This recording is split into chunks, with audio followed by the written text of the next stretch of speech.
Hello and welcome to the Ferret Business Podcast. I am your host, YemmytheFerret, aka Yemmy, and with me today is a Let's Player and streamer who plays a plethora of games, from Hunt to Showdown, all the way to Cluster Truck. Recently, he moved over to Twitch. It's UrRandomGamer. What's up? Welcome to the podcast. Thank you for having me, bud. All of his links will be down below, including Twitter, YouTube, and his new Twitch account. How are you today, dude? Pretty good. It's been a really pretty relaxing day today. So. Well, that's excellent. It's been pretty hot here. Has it been hot in you're in South Carolina, right? Yep, I sure am. And it's been about, I'd say, it can get all the way to 80, sometimes 90 degrees. So it's been hot. I think it's hot about everywhere right now. Yeah, really. I was talking to a guy from oh boy, Ireland. Oh my gosh, my brain's giving a fart. He's saying that it was like record high temperatures all week, and it's like, yeah, here it's pretty hot here too. It's not my favorite weather, you know. I enjoy the cold, and I miss it very much. Yeah, I'm definitely more of a cold-natured guy. And in South Carolina, we like to joke that there's 4 seasons in South Carolina. You have your October, you have November, you have December, then you have July.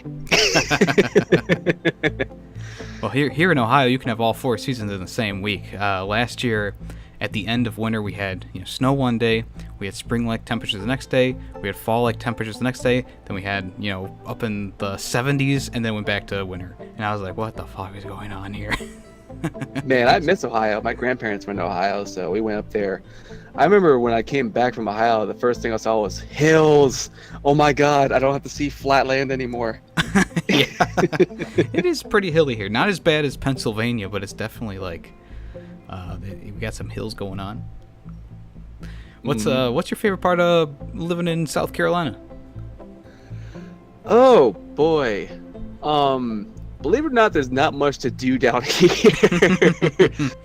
It's mainly at least where I live in. I live way in the country, so it's really nice that you're far away from everything, kind of far away from civilization, and you just have your own peace and quiet.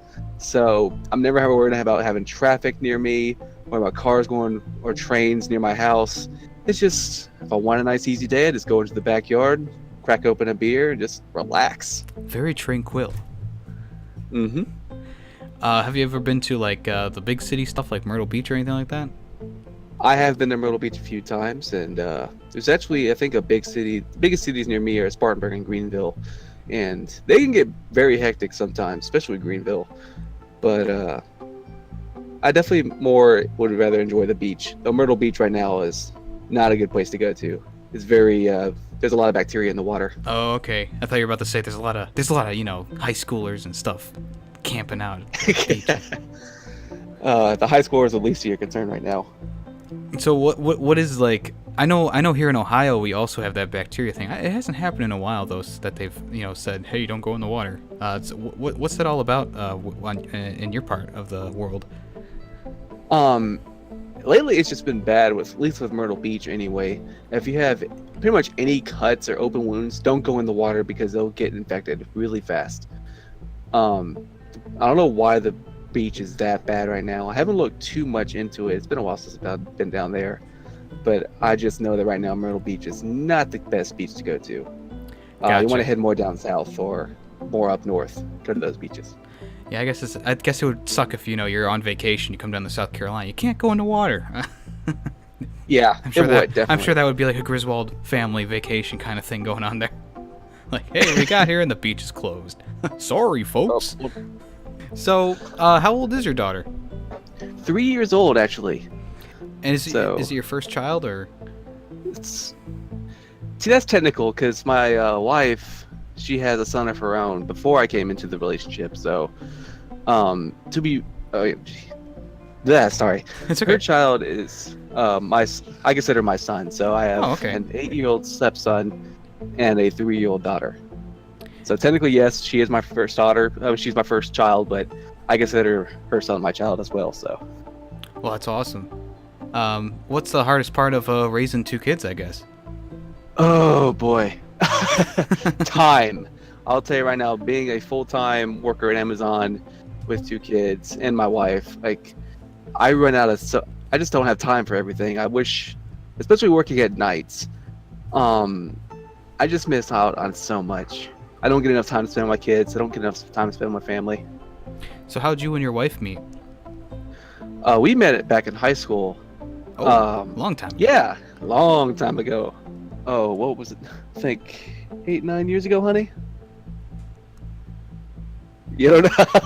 It's been a while. Yeah, we met back in high school. She was a senior and I was a freshman. And we were on the bus. Wow. Yeah. And she sat next to me on the bus because nobody else would. Oh. And we just started talking, and she ended up, when she graduated, we stopped talking for about, I want to say, a year maybe. And then we became good friends, stayed good friends for a long time. And then in 2015, I moved into her and her roommate's place, and we just naturally came together. That's cool. Mm-hmm.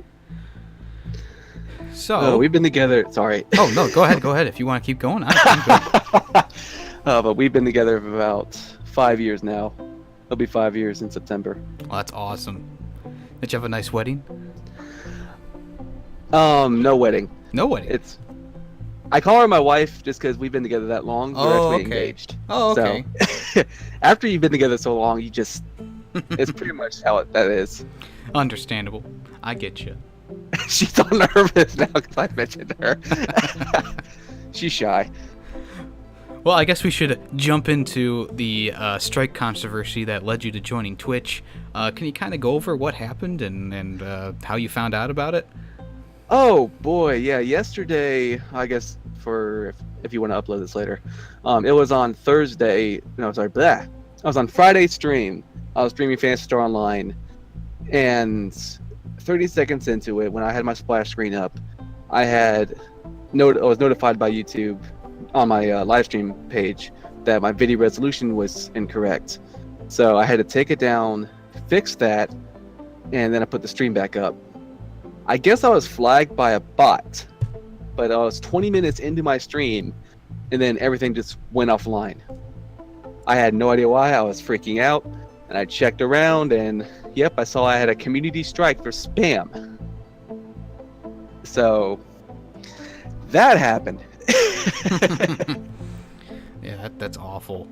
Yeah, you think it was just a bot? Yeah, probably just a bot. I got my fingers crossed for you that YouTube's like, oh, sorry.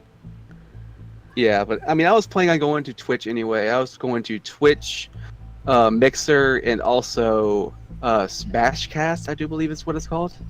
Oh, and I was going to be using Restream to stream to everything, so I was going to test that out. But I was talking to Canes, and I was like, "What's Mixer?" And now you've mentioned another one that I have no clue about. Mixer is just another streaming service meant for gamers. Microsoft is the one who holds the rights to Mixer. Oh, okay. So yes, it's like Twitch, but it's supposed to be a little bit less of a latency. So I know you're a streamer too, so you know what latency is. But yeah. For those who don't know, it's pretty much the feedback between me speaking and you hearing it, or whatever you see. It's 20-30 seconds between what's happening on stream in my end than what you guys see. Yeah, hopefully you can get back online. So are you planning on staying on Twitch, or are you going to come back to YouTube? Oh, both. Both? Ah, yes. I think you said that. Yeah. Yeah. Restream is what I'm going to be using, and it allows me to stream to everything at once. So that's going to be what I'm probably going to be doing from now on. So compared to YouTube, how is Twitch and Mixer in the ways of how they work?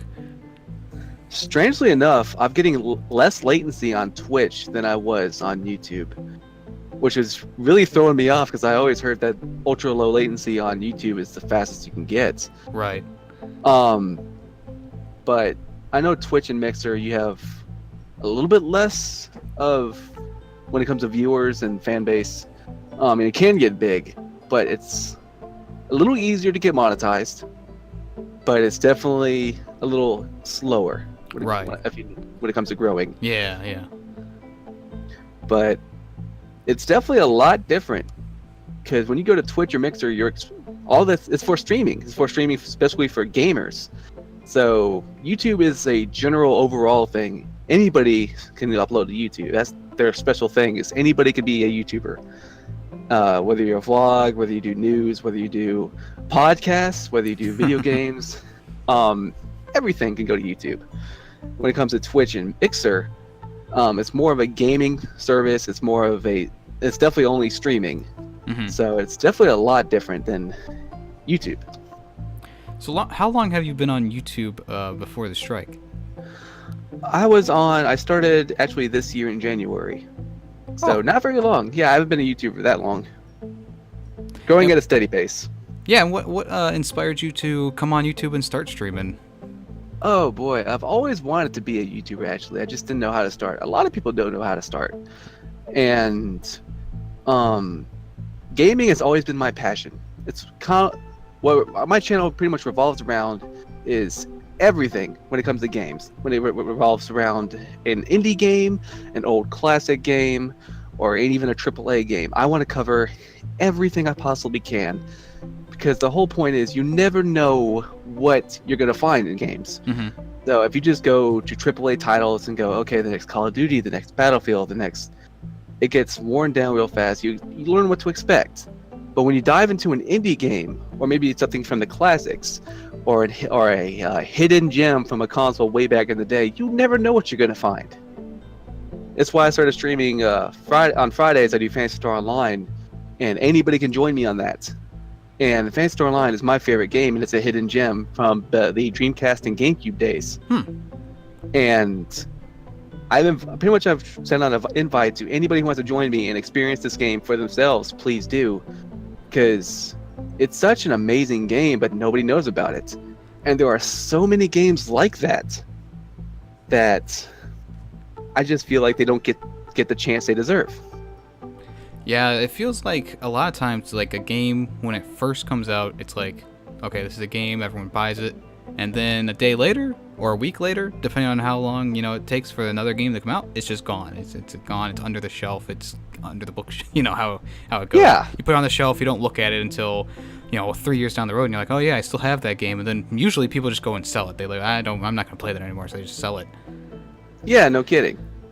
And there are games that you can go on the shelves, and like, let's say, for a good example, one of my favorite PS2 hidden gems, SLAI, which is a mech fighting game. You see that on the shelf, you're like, what the hell is this game? And you just look at it, and if you actually take the time, pick it up, take it out of the shelf, look at it, you're like, oh, this looks interesting. Go home, play it. You might see that it's an amazing game, and you just never heard of it. Right. I feel like that happens with a lot of things, though. Like, especially with movies and stuff like that. Definitely. A lot of people are like, "Oh, it's a great movie," and then they never think about it again after they leave the theater or after they watch it once on DVD. They just throw it into the shelf, and they're like, "Okay, now what do I do with this?" Now what do I do with this? Yeah, it's almost every genre of not just gaming, but just anything experiences this too. I mean, gaming is just what I excel at, so it's what I wanted to focus more on. But yeah, definitely, movies too have this, especially B movies. Oh my God, I love B movies. Like the one with Jerry Seinfeld? Oh no, not that. Oh, that threw me off so bad. No, not that movie. Yes, that's a B movie. But I get you. Get yeah, B movies. You know what I mean. Yeah. Oh, like there's so many great gems out there with B movies, and you never really know what you're gonna get till you start watching. Like the best part is when you watch a B movie, you kind of don't have a bar to set. Like you just like, okay, I'm gonna watch this. I have no idea what to expect, so let's just take it from here. Like you go to watch, let's say, a Marvel movie, you have a pretty high bar on what you expect. And you kind of know what's gonna happen. Yeah, you kind of know what's gonna happen from the comics and stuff. So you kind of know what you want to see. When it comes to B movies, oh, you have no idea. Oh, we watched a movie called Zombievers. And that's on Netflix, right? Yes, it's on Netflix, and it was probably the greatest movie I've ever seen. And I died laughing so hard because of how creative they got with it. And I mean, of course, I couldn't take it seriously because zombievers. But it was such a great movie, and I would have never would have never tried to look for it otherwise. If I didn't have my mindset when it comes to looking for gems, looking for underrated stuff. Right. My favorite B movie has got to be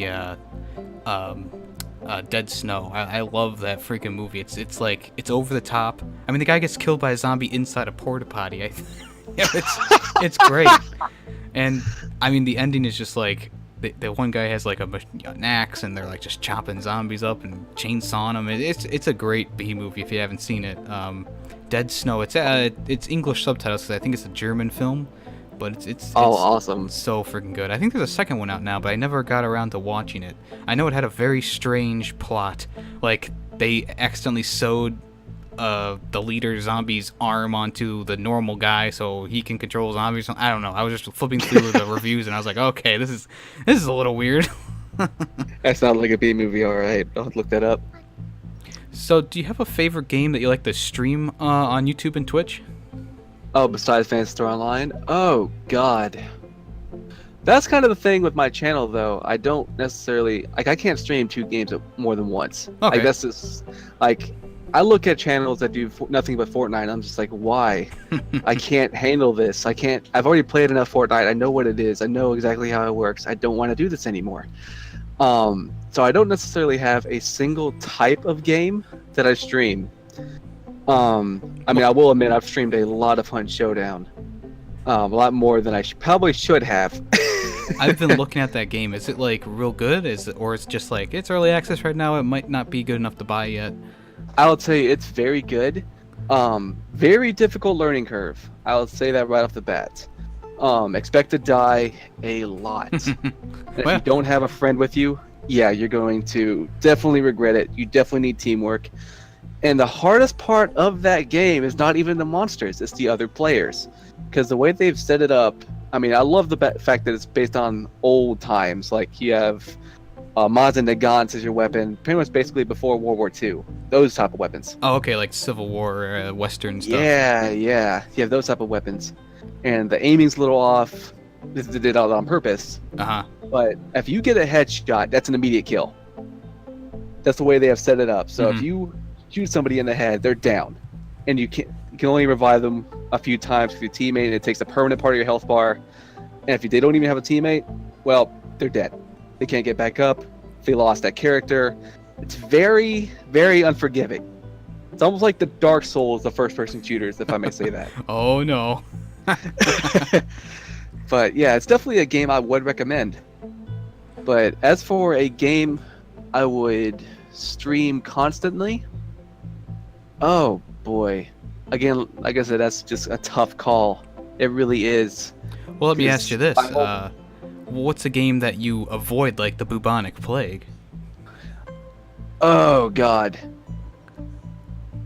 Is there... Again, that's kind of the whole point of my channel. There's nothing I really will avoid. There's nothing I will not play. Well, hentai games, let's just say that. I won't play anything adult-rated on my channel and in my streams for obvious reasons. Right. So I will say that. I will avoid those. Maybe some AAA games that I already know what to expect, like probably the next Call of Duty, I probably won't pick up. Battlefield, maybe. But once you've played one first-person shooter like that, like I've played Battlefield 3, I've played a little bit of Battlefield 4, they're all the same. I don't want to play the same game. So if you come out with a game that's going to be something I've already played before, that I already know how it works, I already know what it's like, I'm probably not going to play it on my channel. All right, well, that is all the time we have today with your Random Gamer. I just want to thank him once again for coming on the podcast and talking to me about all sorts of different things. And, of course, we always wish him luck with the strike situation. Hopefully by the time this podcast comes up, it'll be gone, or it'll be removed prior to it coming up. Is there anything else you want to add before we say goodbye? Oh, no, I'm good. Thank you guys so much for having me on here, though. And thank you guys so much for all the support you guys have given me. Not just to you, YemmytheFerret, but also to all my fans and all my viewers. And I do apologize for Friday's stream. That was, I got really angry, and I knew I should have just stopped. Oh, no problem, man. I'm sure no one holds it against you. I would probably feel about the same way. I'd probably be pretty distraught, if you ask me, because, you know, YouTube has been like the only thing I've known since 2000 and, you know, whatever, when I started.